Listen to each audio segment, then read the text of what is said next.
Et toute la rédaction et le groupe BFM TV sont ce soir sous le choc et en deuil après l'annonce de la mort d'un de nos journalistes, Frédéric Leclerc-Imhoff, 32 ans, journaliste reporter d'Images. Il est mort alors qu'il travaillait, il tournait un sujet pour raconter cette guerre en Ukraine, ce que nous faisons maintenant depuis plus de 3 mois. D'ailleurs, ce sujet qu'il tournait ce matin avec Maxime Brandstetter sur les évacuations de blessés, sur les évacuations de civils, le voici. C'est la route la plus dangereuse d'Ukraine et la plus stratégique aussi. Elle permet d'atteindre Lysychansk et Severodonetsk, 2 villes que les Russes souhaitent couper du monde. Ici, les groupes de saboteurs et de renseignements peuvent pénétrer. Nous sommes dans une voiture civile et cela ne nous protège pas et ne garantit pas notre sécurité. C'est pourquoi quand nous roulons, nous sommes toujours en alerte et nos armes sont chargées. Ici, on ira à pied. Garde-toi sous les arbres. Les drones peuvent nous repérer et nous prendre pour cible. Ici, il faut filmer vite. Allons-y, allez. Le danger peut venir de partout. Des tireurs embusqués peuvent se cacher dans les bosquets et des roquettes peuvent tomber du ciel. Une roquette russe, tirée d'un grade. Le lieu où la roquette est tombée, ça, ce sont les parties d'un missile russe. Derrière cet horizon, les Russes ont pris position. Nous ne pouvons pas avancer plus loin dans la direction de Lysychansk, parce que là-bas, il y a un réel danger pour nous, lié à l'avancée des troupes russes, qui peuvent tirer sur la route. Depuis une semaine, aucun civil ni convoi humanitaire ne peut emprunter cette route. L'absence d'une telle connexion est catastrophique pour la ville et impacte toute la population. Mais on fait tout pour ne pas abandonner la ville. Elle n'est pas totalement isolée, il y a d'autres itinéraires. Ils sont dangereux, mais la ville reçoit toujours le nécessaire, même si cela devient de plus en plus difficile pour nous chaque jour. L'armée ukrainienne raconte qu'elle a détruit un checkpoint russe installé il y a quelques jours sur cette route qu'aucun des 2 camps n'arrive à occuper. Ce sujet donc de Maxime Brandstetter, notre journaliste, avec le regretté Frédéric Leclerc-Imhoff, mort aujourd'hui, tué par un bombardement. Et c'est Oksana Leuta, leur fixeuse, qui les accompagne dans cette mission. Maxime Brandstetter et Oksana Leuta sont eux sains et saufs. Oui, Maxime a été blessé, mais il est hors de danger ce soir. Sur une route comme celle-ci, le danger peut arriver à tout instant. C'est ce que disent Maxime et Frédéric dans ce sujet. Et ce qui s'est passé ce matin, ils étaient sur cette route dans un véhicule blindé, humanitaire. Qui n'était a priori pas celui qu'on a vu à Non, bien sûr, mais qui est censé être protégé justement, puisque c'est des véhicules qui évacuent des civils. Malheureusement, un obus est tombé non loin de ce véhicule et un éclat d'obus a tué sur le coup Frédéric. Alors non seulement le camion était blindé, mais surtout il faisait partie d'un convoi humanitaire. Voilà pourquoi sur Twitter, la ministre française des Affaires étrangères dit qu'il s'agit d'un double crime, puisque les Russes ont visé un convoi humanitaire et un journaliste. Oui, c'est une zone très dangereuse. Les Russes sont très proches et dans ces zones-là, mais l'ennemi est totalement invisible. Lorsque vous n'êtes jamais allé sur une zone de guerre, vous ne le savez pas. Et puis, vous vous rendez compte sur place que finalement, les bombes ne s'annoncent pas. Elles s'annoncent seulement quand elles tombent. Et parfois, c'est plus dangereux d'avoir le front à 15 km que l'ennemi à quelques centaines de mètres. On le sait, on avance, on serre les dents et surtout, on réfléchit ensemble. Parce que sinon, ces images-là, elles n'existent pas, et les Russes, eh bien, ils continuent d'envahir le pays et de faire ce qu'ils veulent sans images. Et c'est ça en fait qui tient nos confrères. C'est ça qui tenait Frédéric. Et ces images sont essentielles s'il y a pas pour la compréhension de ce qui se passe en Ukraine. On a parlé pendant 3 mois de cette fameuse guerre sans images qui se déroulait dans le Donbass jusqu'à ce qu'on puisse y aller. Mais voilà, c'est ça, c'est le plus bel hommage, c'est qu'on puisse montrer les images de Frédéric.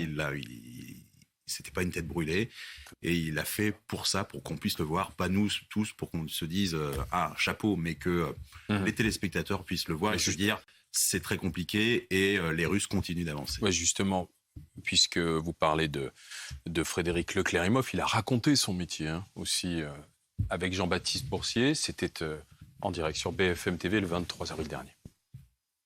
On pensait être un endroit où on était en sécurité, en fait, où il n'y avait plus de bombardements. Et en fait, c'est aussi la réalité de la guerre, c'est que ça tombe absolument partout. Et que là, on était en fait dans une ville où il n'y avait que des civils, il n'y avait pas, a priori pas d'infrastructure militaire autour de nous. Il y avait nous et des civils qui étaient avec nous, et c'est tombé pas loin. Alors que dans cette ville, il n'y avait pas eu de bombardement plus tôt. C'est aussi la réalité de la guerre qui s'est rappelée à nous de manière assez intense. Voilà, c'était à l'issue de sa première mission en Ukraine. Il y était retourné, il était sur place depuis le 16 mai. C'est lui-même qui avait demandé à repartir. C'était pas une tête brûlée. C'est vraiment important, vous savez. Mais parce qu'il voulait faire son métier. Refuser d'y aller n'est pas un problème. Non. Vous ne passez pas pour une poule mouillée. Non. Vous pouvez refuser de partir sur une mission parce que vous le sentez pas, ne serait-ce qu'à Paris.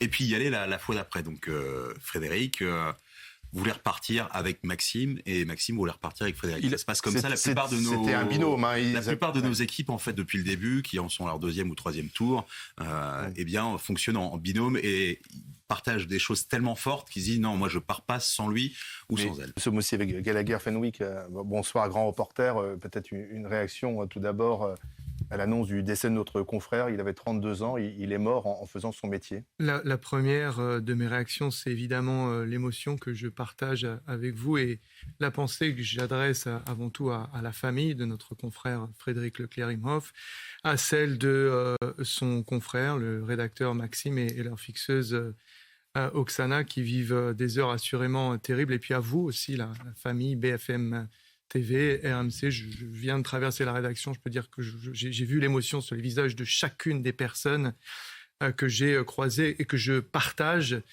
parce que j'ai un respect vraiment immense pour l'engagement que vous décriviez à l'instant et que représente le fait d'aller au plus proche, comme le faisaient Frédéric, Maxime et Oksana, de la ligne de contact, non pas par désir de sensation, pour goût de l'adrénaline, mais pour, encore une fois, rapporter, prélever de l'information au risque de leur vie, puisque c'est cela qu'ils font en tant que reporters de guerre, devant et derrière la caméra. La première de leur mission, et celle qu'ils accomplissaient au quotidien, c'est encore une fois d'aller chercher l'information, sachant, et leur sort tragique est là pour nous le rappeler, qu'il y a une véritable guerre de l'information qui se joue, vous le disiez en ce moment, et eux sont non pas du côté de l'Ukraine ou de la Russie, mais du côté de l'information. Parce qu'aujourd'hui, ce à quoi on assiste, et on va y assister, c'est des manipulations, des accusations qui vont être formulées. Beaucoup de propagande. Oui, on va entendre que tout cela a été théâtralisé, ou alors que les Ukrainiens et le véhicule, si la photo que l'on voit sur le compte Telegram du gouverneur de l'Oblast, qui était le premier à communiquer à ce sujet, effectivement le véhicule touché, qui est clairement marqué Humanitarian Aid avec un drapeau ukrainien, eh bien peut-être que les Russes affirmeront qu'en réalité ils embarquaient des combattants ou qu'il y avait des armes. C'est quelque chose qu'ils font assez fréquemment. La question est de savoir, est-ce que l'obus visait ce convoi précisément, ou alors, est-ce que le ciblage endroits des infrastructures civiles par les Russes est systématique.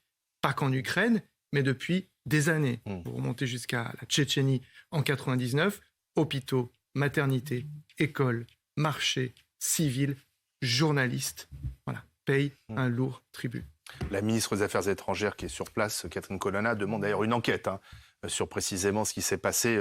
Je voudrais qu'on fasse réagir aussi Irina Karpa, qui est avec nous ce soir. Bonsoir, vous êtes expatriée ukrainienne en France, écrivaine, musicienne. Quelle est votre réaction lorsque vous apprenez qu'un journaliste français qui, sur place, tente de faire son métier, d'informer de cette guerre en Ukraine depuis de longues semaines, est mort? L'émotion la plus profonde, c'est le chagrin, c'est condoléances les plus sincères à ses parents, à sa famille, à vous, ses collègues. Hier, on a regardé le chiffre terrible, 22 journalistes tués en cours de la guerre en Ukraine, les deux, les Ukrainiens et les étrangers. Aujourd'hui, ça fait 23 avec Frédéric. Et de tout le début, j'étais vraiment, moi et les autres Ukrainiens, on était impressionnés et très touchés par le travail de vos envoyés spéciaux. Parce que c'est pas une promenade agréable. Tu restes pas à Lviv à boire un bon café. Vraiment, ils sont dans les endroits qui sont les plus dangereux pour dire la vérité. C'est ça qui est le courage, qui pour nous, c'est le preuve de courage énorme, de cette dévotion au métier. Et c'est vrai que c'était marqué convoi humanitaire. C'est la même chose qu'on s'est marqué presse sur certains fourgons, comme c'est arrivé aux journalistes d'Al Jazeera qui essayaient d'aller à Boutcha en croyant que l'écriture presse va le protéger comme normalement ça doit être, dans les conditions de guerre. Donc, il s'agit encore vraiment de double crime de guerre et il faut faire tout des côtés ukrainiens comme des côtés international pour investiguer tous ces crimes, pour que les agresseurs, les criminels ne restent pas impunis et qu'ils ne se croient pas que tout est permis. Mais Général Maril, ça dit beaucoup effectivement de cette tactique russe, c'est-à-dire de bombarder parfois tous azimuts sans discernement aucun. C'est une question difficile, c'est-à-dire que il est certainement très probable que les Russes font une pression psychologique énorme grâce à leur bombardement sur la population, sur les reporters. Moi, dans mon expérience de soldat, j'ai croisé souvent les grands reporters comme Patrick Bourra en Afghanistan, Patricia Lémonière et d'autres. Et donc, j'ai une sympathie très particulière, d'autant que ma fille a pour vocation d'être journaliste et de faire le métier de ce jeune homme. Donc, oui, c'est quelque chose qui est frappant. Et c'est aussi une politique qui met en exergue une certaine façon de concevoir la philosophie politique. Ouais. Donc, oui, j'y suis sensible et je pense que les grands reporters font un travail extraordinaire parce que ça nous permet d'équilibrer la pensée aussi. Mais cette guerre est-elle particulièrement violente par rapport aux précédentes ? Est-ce qu'elle est plus risquée à couvrir, justement parce que cette stratégie russe du bombardement, voire du rasage complet de certaines villes, de certaines régions, est-ce que ça rave pas la situation ? C'est-à-dire qu'on est dans une autre logique. Nous sommes dans un combat de haute intensité. C'est-à-dire que nous avons retrouvé la guerre, la vraie, type Seconde Guerre mondiale. Donc les effets sont beaucoup plus dévastateurs que les conflits qu'on a pu connaître. Les seuls points de comparaison que l'on pourrait avoir, c'est les guerres du Golfe, où les Américains ont vraiment tapé très fort, puisque vous savez qu'à la première nuit d'attaque américaine, il y a eu 8000 tonnes de bombes déversées sur l'Irak. Ce qui fait 3 fois ce qui s'est passé sur la ville de Cologne pendant la Seconde Guerre mondiale. Donc, c'est des guerres qui sont extrêmement dures pour les populations. Pour 2 raisons. La première, c'est que 70% de la population mondiale est dans les villes. Et dès l'instant où on rentre dans les combats urbains, dès l'instant où vous vous accrochez aux localités, vous entraînez des tirs de destruction sur les villes. Et à partir de ce moment-là, vous avez les pertes collatérales qui s'accumulent. Et c'est pour ça que nous arrivons dans une logique où les combats génèrent énormément de pertes humaines civiles. L'enquête doit être menée. Catherine Colonna l'exige. Le président Zelensky a réagi également tout de suite. Donc c'est une enquête qui peut être menée par qui ? Par la police ukrainienne ? Comment on va pouvoir déterminer précisément ce qui s'est passé et pourquoi ce tir russe à cet endroit ? Y compris au renseignement américain, qui va pouvoir voir d'où est parti le projectile. Vous verrez bien qu'on n'utilise pas le mot obus, missile. Moi, j'ai vu l'impact sur le pare-brise. On voit que le pare-brise est blindé, mais on n'a pas vu de photos de cratères. C'est plutôt de l'effet de blast et des projectiles. Mais on pourrait savoir avec le renseignement, et on va savoir en fait d'où le tir est parti, avec à chaque fois le même storytelling.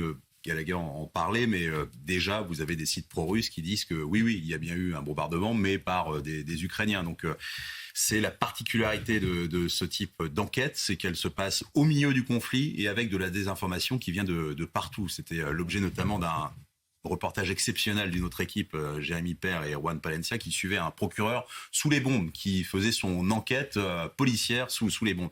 Et bien, c'est comme ça que ça se passe là, comment le camion qui transportait Frédéric et Maxime a dû partir en fait. Il y a eu l'éclat et ensuite ils ont dû faire plusieurs kilomètres parce qu'ils savaient que ça pouvait continuer à bombarder. Eh bien, il va falloir revenir là pour faire une enquête, savoir exactement ce qui s'est passé et quel immeuble se situait juste à côté. Et de toute façon, si c'est une infrastructure civile, on y revient, ça reste un crime de guerre.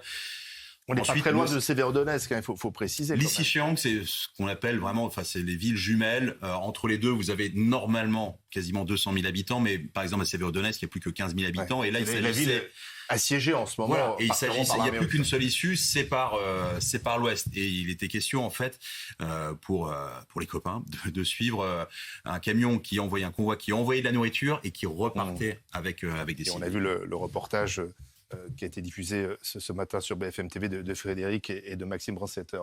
Sur cette enquête, double enquête demandée par la ministre des Affaires étrangères ce soir, parce que pour elle, il y a eu 2 crimes en fait. Il y a le crime contre ce convoi humanitaire et aussi contre un journaliste. Oui, ce qui est intéressant, et je lis là, le journaliste français mort en Ukraine, ouvrez guillemets, a été tué par un bombardement russe. Ouais. C'est la ministre des Affaires étrangères qui le dit. Et c'est quand même risqué, puisque le temps de la diplomatie n'est pas celui des médias, encore moins celui de la justice, qui n'a pas encore fait son travail sur place, mais pour autant, elle sait parfaitement ce qui se joue en ce moment. Et c'est pour cela, justement, vous le disiez, face au risque de manipulation, de désinformation, de contre-information, qu'elle affirme d'ores et déjà que c'est effectivement, selon les éléments dont elle dispose, un bombardement russe. Cela ne fait pas de doute pour elle. Maintenant, effectivement, double crime, évidemment, puisqu'il s'agit d'un convoi humanitaire. C'est en tous les cas ce que l'on lit sur le véhicule qui transportait nos collègues. Est-ce que les Russes, si c'est effectivement eux qui ont tiré cet obus, savaient qu'il y avait des journalistes à l'intérieur? Peut-être pas, mais toujours est-il que la réalité de ce crime est avérée. Catherine Colonna, qui doit d'ailleurs réagir en direct à la mort de Frédéric Leclerc-Imhoff, et ça sera sur BFM TV. Elle est toujours sur place en Ukraine, puisque cette tragédie coïncide avec la première visite de la nouvelle ministre des Affaires étrangères en Ukraine, Catherine Colonna. Elle s'est rendue d'ailleurs ce matin à Boutcha, là où ont lieu des massacres de civils. Elle s'est entretenue avec le président Zelensky, Lise Gosset, et elle va devoir aussi, bien sûr, réagir à ce qui s'est passé pour notre confrère. Oui, alors tout à l'heure, Catherine Colonna a précisé qu'elle jugeait cette mort de notre confrère particulièrement choquante. Elle est choquante à au moins 3 titres. D'abord parce qu'il était trop jeune, il avait 32 ans. Ensuite parce qu'il a été tué en couvrant l'évacuation d'un convoi humanitaire. Donc ce n'était pas une zone de combat. Et donc on peut effectivement voir quelles sont les responsabilités. Et c'est la 3e raison, c'est-à-dire que les Russes effectivement bombardent même les évacuations de civils. C'est d'abord les civils évacués qui étaient visés par ce bombardement, et notre journaliste, malheureusement, se trouvait au milieu de ce convoi. Donc, elle exige une enquête qui soit transparente. Et quand vous posiez la question de savoir qui mènerait l'enquête, eh bien, c'est le travail de la procureure nationale d'Ukraine, qui a déjà plus de 10 000 dossiers dans son bureau, qui sont, étudiés les uns après les autres. Celui-là va faire l'objet d'une attention particulière. Le président Zelensky s'est engagé effectivement à ce que l'enquête puisse avoir lieu rapidement. Il a présenté ses condoléances et l'entourage du président nous adresse d'ailleurs, il faut le dire, à la rédaction de BFM TV, toutes leurs condoléances parce qu'effectivement, ils voient effectivement ces reporters qui vont sur le terrain au jour le jour. C'est une mort effectivement qui est choquante, mais c'est une douleur pour toute la rédaction parce que c'est une partie d'entre nous qui s'en va et qui reste en Ukraine. Et c'est un drame pour la rédaction, mais qui rappelle effectivement qu'il y a eu de nombreux journalistes tués en Ukraine et dans d'autres conflits. Il faut rappeler tous les journalistes français qui sont morts en train de faire leur métier, que ce soit au Mali, que ce soit en Afghanistan, que ce soit au Koweït, en Roumanie. Et je dis cela parce que la ministre, dans son communiqué aujourd'hui, réaffirme l'engagement constant et déterminé partout dans le monde en faveur de la liberté de la presse et de la protection des journalistes et de tous ceux dont l'expression contribue à une information libre et au débat public. Et il faut dire que malheureusement, depuis le début de la guerre en Ukraine, eh bien, les Russes ont montré de façon très dramatique combien ils étaient capables de bombarder non seulement les civils, les hôpitaux, les écoles, et parfois de tuer les journalistes. Alors ça ne veut pas dire qu'ils avaient visé spécifiquement le journaliste, ils visaient un convoi d'évacuation. Ils assument. Mais malheureusement, effectivement... les journalistes notamment, des civils bien sûr, voilà, beaucoup. Il y a un cynisme total de la part de la Russie qui a déclenché cette invasion et qui, pour arriver à ses fins, n'hésite pas à bombarder des convois d'évacuation de civils. ce qui est vraiment choquant ce soir. Irina Karpa, il faut rappeler que les principales victimes en Ukraine, ce sont les civils.